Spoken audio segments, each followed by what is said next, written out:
Yang pertama, bahwa terjadi pembuntutan terhadap MRS oleh Polda Metro Jaya merupakan bagian dari penyelidikan kasus pelanggaran terhadap protokol kesehatan yang diduga dilakukan oleh MRS.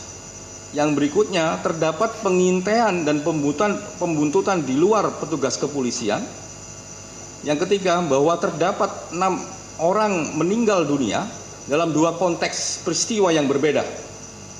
Yang pertama, insiden sepanjang Jalan Internasional Kerawang Barat sampai diduga mencapai KM 49 Tol Cikampek yang menewaskan 2 orang laskar FPI.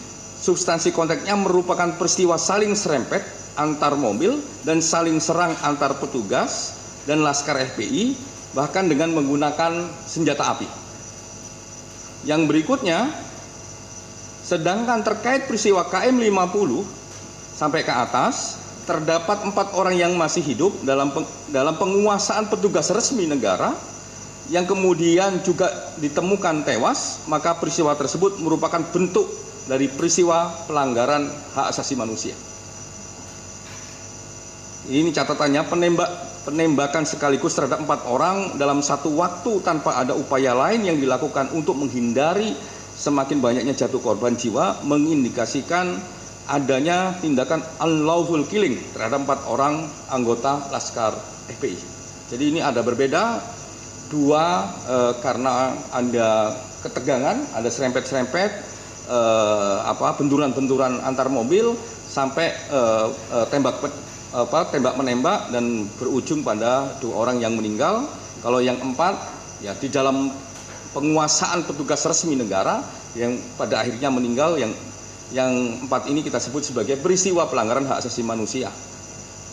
Rekomendasinya, berdasarkan kesimpulan yang telah dirumuskan, tim penyidik Komnas HAM merekomendasikan beberapa hal sebagai berikut. Yang pertama, peristiwa tewasnya 4 orang anggota Laskar FPI merupakan kategori dari pelanggaran HAM.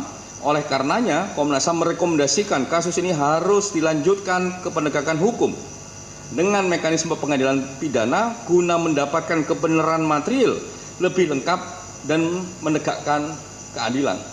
Jadi ini tidak boleh hanya dilakukan dengan internal, tapi harus dengan penegakan hukum dengan mekanisme pengadilan pidana. Yang berikutnya, mendalami dan melakukan penegakan hukum terhadap orang-orang yang terdapat dalam 2 mobil Avanza hitam B1278 PWK dan Avanza Silver B1278 KJD. Oh, ini salah nih. Sorry ini. Yang Avanza hitam itu 1759 PWK dan Avanza Silver B1278 KJD. Ini typo ya. Yang berikutnya adalah mengusut lebih lanjut kepemilikan senjata api yang diduga digunakan oleh Laskar FPI. Yang keempat, meminta proses penegakan hukum akuntabel, objektif, transparan sesuai dengan standar hak asasi manusia. Nah, demikian laporan dari tim. Terima kasih.